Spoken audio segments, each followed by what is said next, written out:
The day the Empire took her son. The morning the Galactic Empire took Evan Hale. The sky above Kestrel Colony was perfectly clear. Lyra noticed that first, the cruel normalcy of it. No storm clouds, no warning sirens, no tremor in the ground. Just blue sky arcing over steel habdomes and solar towers, as if the universe itself had decided this day did not deserve to be remembered. Evan walked beside her, kicking at the dust with his boot, humming an old Earth tune she'd taught him when he was small. 12 years old, too thin from ration cuts, too bright-eyed for a world under occupation. "Mom," he said, glancing at the imperial spire rising at the colony's center, its black metal surface reflecting sunlight like a blade. "We'll be quick." Lyra forced a smile. "It's just a compliance scan. Like last month." They both knew that was a lie. Imperial banners hung from every structure now, angular sigils in cold silver, proclaiming order, unity, continuance. Since annexation, Kestrel had been reduced from a human frontier world to a logistical node. People no longer spoke loudly in public. Music had vanished. Even children learned early to keep their hands visible. The square was already crowded. Families stood shoulder to shoulder beneath hovering skin pylons, watched by Imperial troopers in segmented armor, faces hidden behind mirrored visors. Drones drifted overhead, their sensors humming softly, patiently. Lyra squeezed Evan's hand as they stepped forward in line. She'd been an engineer once. Terraforming arrays, atmospheric stabilizers. Useful work. The Empire liked useful humans. That was what had kept her safe so far. Her labor, her silence, her willingness to endure. But Evan, the pylons activated as they reached the front. Pale light washed over them, sinking into skin and bone. Lyra felt the familiar tingle behind her eyes, the faint pressure in her skull. Evan stiffened. A chime sounded. Too sharp, too final. One of the pylons pulsed red. The troopers moved instantly. "No," Lyra whispered, even before the words appeared in the air between them. Neural adaptability, exceptional. Subject reassignment authorized. 2 drones descended, mechanical limbs unfolding. Evan turned, confusion flickering into fear. "Mom!" Lyra stepped forward, arms spreading instinctively, blocking him. "There's a mistake. He's a minor. He's my son."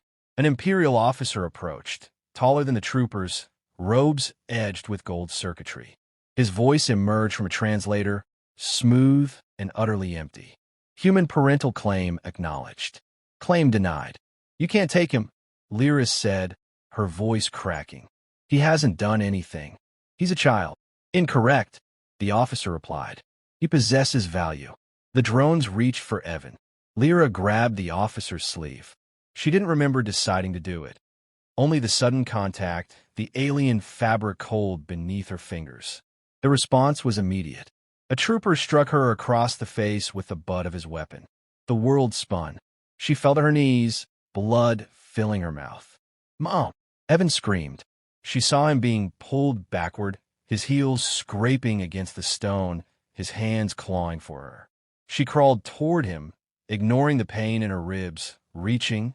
A stun field flared, slamming into her chest. Her muscles locked. She collapsed, twitching helplessly as the world narrowed to sound and light. Evan's voice cut through everything. "Please, I'll be good." "I won't, Mom." Then the drones lifted him off the ground. The last thing Lyra saw before darkness took her was her son's face, terrified, searching, already learning the shape of despair. She woke hours later in a medical alcove, her head wrapped in synth bandages. The square outside was empty now, washed clean as if nothing had happened. She tried to sit up. Pain answered her. "Your injuries are non-lethal," a medic said softly, avoiding her eyes. "You should rest." "Where is he?" Lyra asked. The medic swallowed. "Transferred. Off-world." Lyra laughed once, a broken, hollow sound. "To where?" The medic didn't answer. When night fell, Lyra returned to her hab unit alone. Evan's boots were still by the door. His school slate lay on the table, half-finished equations glowing faintly. She didn't cry. Not yet. Instead, She moved with shaking hands to a hidden floor panel beneath the bed, something her husband had installed years ago, back when humans still believed in contingencies. An old transmitter, military grade, illegal under a dozen imperial statutes. She powered it on. The signal was weak, ancient. She doubted anyone was still listening. But hope, she had learned, did not require permission. She recorded her message in one take. "My name is Lyra Hale," she said, voice steady only through sheer will. "Kestrel Colony has been occupied. Today, the Galactic Empire took my son, Evan. He's 12. Her breath hitched. "They said he has value. If any human force still exists, if anyone remembers what we were, please, don't let him disappear." She ended the transmission and sent it into the void. Far beyond Kestrel's sky, beyond Imperial patrol lines and forgotten war graves, an ancient relay station flickered. For the first time in 20 years, it received a human distress call. And somewhere in the dark, between stars, something began to move. The woman the Empire erased. The distress signal should never have reached her. It crossed dead relays, slipped through encrypted Imperial choke points, and wrote a frequency band the Empire had declared obsolete 2 decades earlier. By every law of probability, it should have vanished in a static. Instead, it reached the Aegis Null. General Mara Voss stood alone on the command deck when the ancient console chimed. The ship was massive, larger than most Imperial cruisers, yet almost entirely dark, its systems running at minimal output. Scars from old battles traced its hull, each one left unpatched by choice. The Aegis Null was not meant to look alive. It was meant to be forgotten. Mara turned slowly, her gray eyes narrowing as the console replayed the message. "They took my son, Evan. He's 12. The woman's voice broke only once. That was what caught Mara's attention.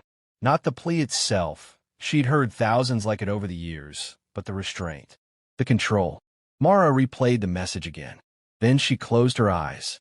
"Location confirmed," said a calm voice behind her. Admiral Run Tao stood at the edge of the deck, hands clasped behind his back. Like most of his senior crew, he wore no insignia. Rank was irrelevant here. Competence was not. "Kestrel Colony," Run continued. "Imperial Annex Group, Theta 7. Child Acquisition Protocol confirmed." Mara exhaled slowly. "They're running adaptability harvests again." "Yes. That means escalation." Ren hesitated. "It means risk."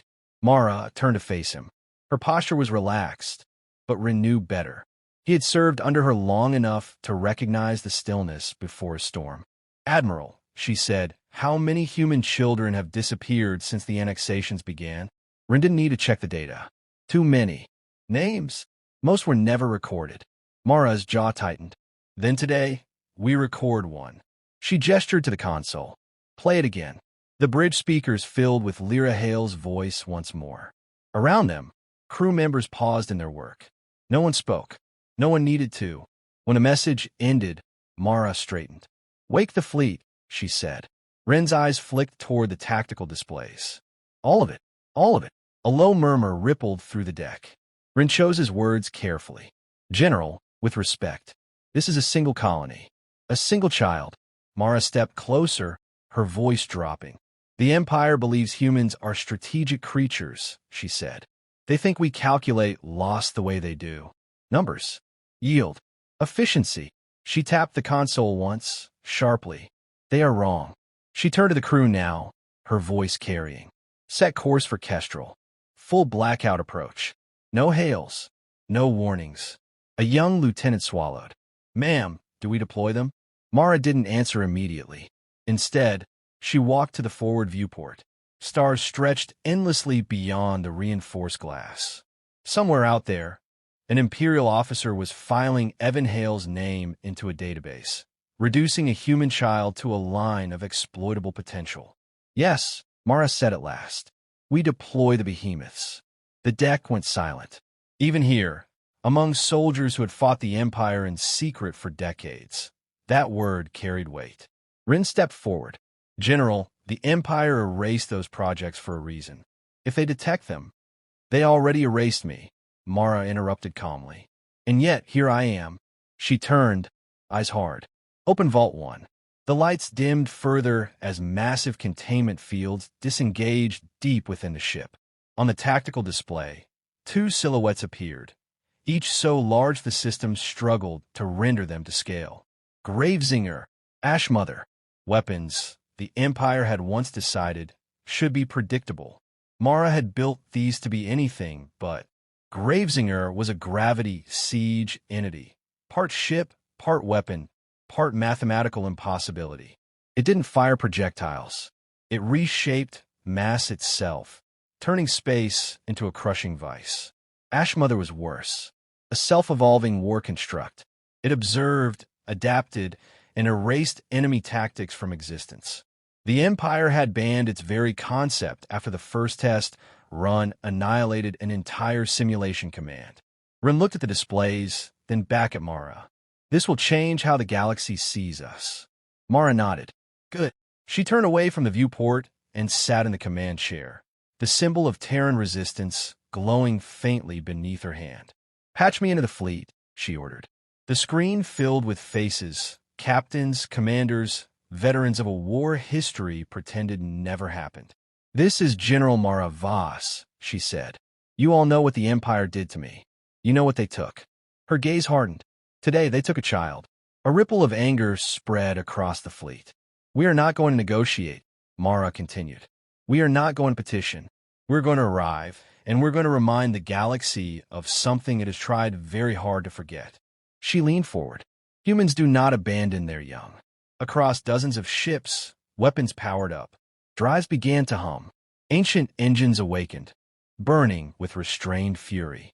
As the Aegis Null aligned for jump, imperial long-range sensors on the far edge of the system spiked violently. Two impossible mass signatures appeared on their screens. In the imperial capital, alarms began to sound. And on Kestrel Colony, beneath an uncaring sky, Lyra Hale slept fitfully, unaware that the woman the Empire had erased was already on her way. When the Behemoths arrived, Imperial Admiral Zelf believed in order. Order was the foundation of the Galactic Empire, measured, categorized, perfected over millennia. Every species had its place. Every problem had a solution. Rebellion was merely inefficiency that had not yet been corrected. That was why, when the first sensor officer spoke, Zelf did not look up. Anomalous readings at the system boundary, the officer said. Human resistance vessels? Zelf replied calmly. Yes, Admiral. Multiple signatures. Zelf allowed himself a thin smile. Log them. Prepare suppression protocols.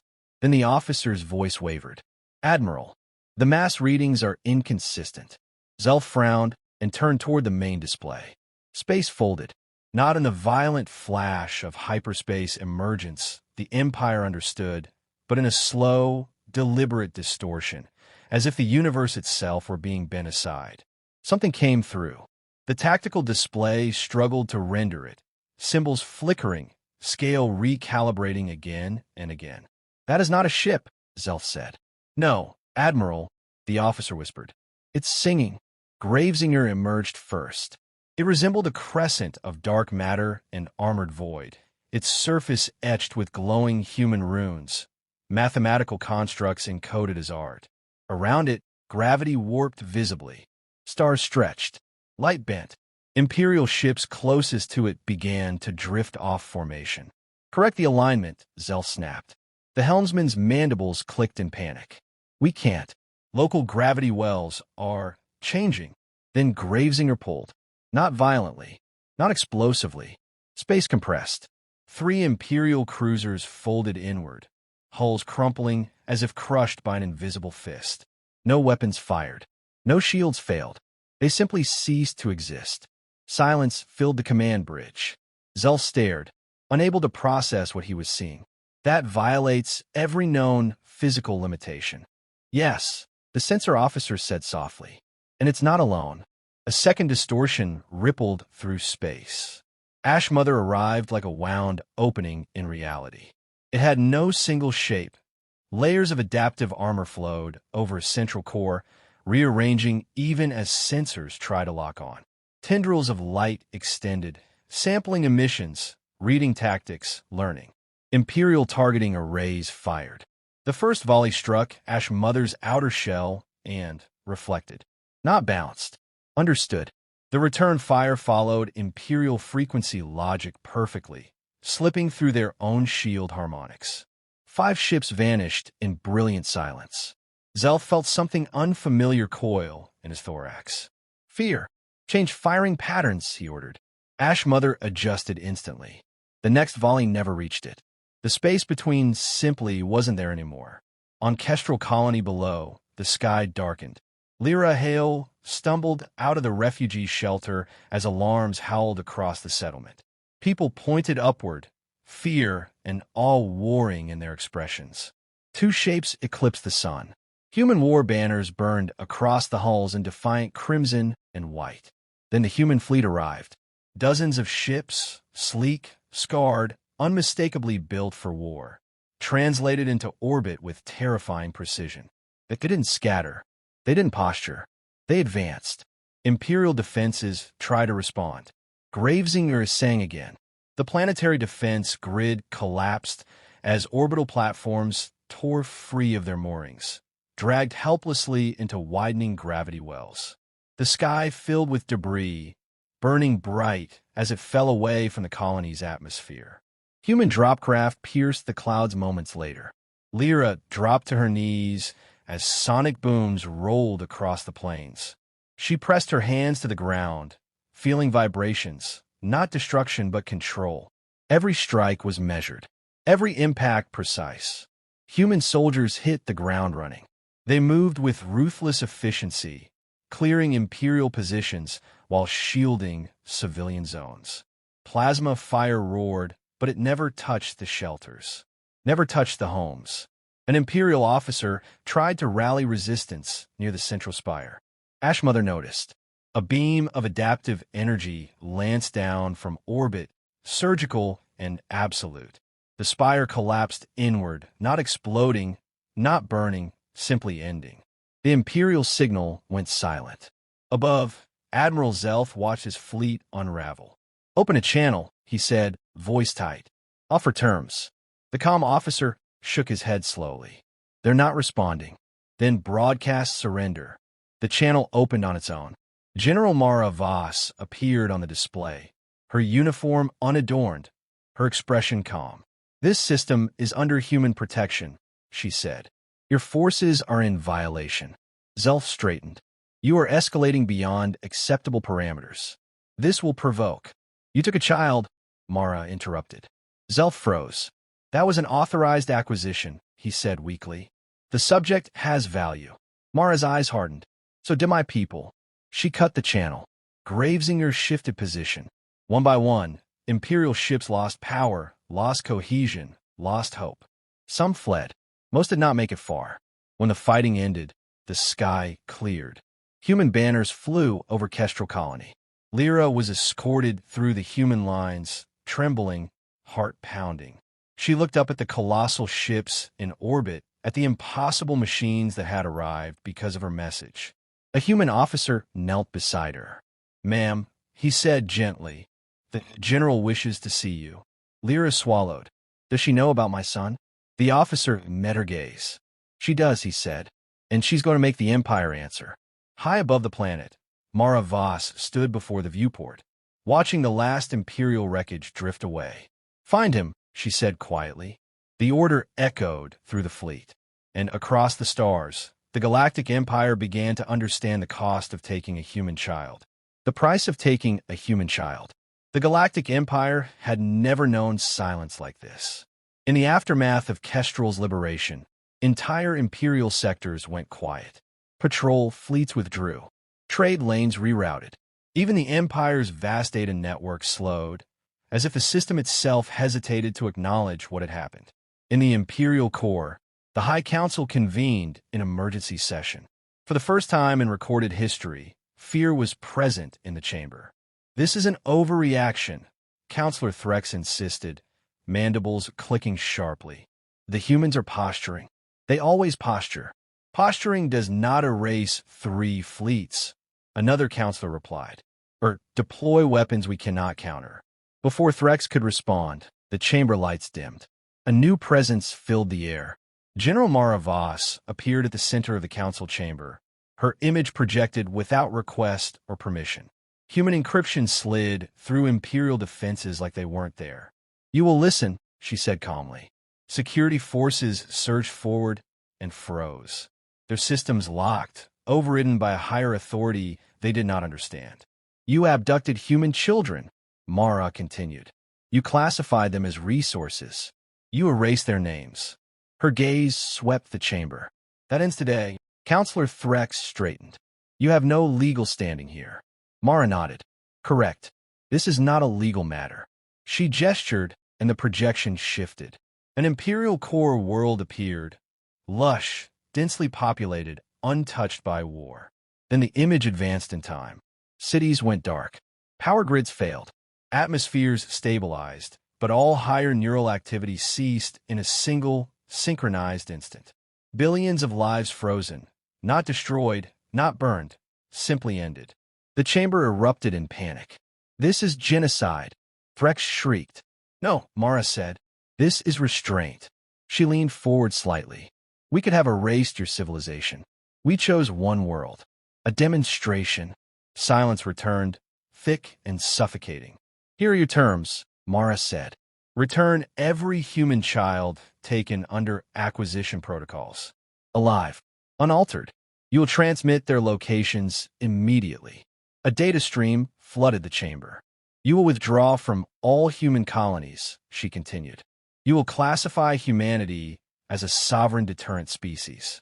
And you will remember this moment every time you consider us expendable." "And if we refuse?" Threx asked, voice trembling. Mara's expression did not change.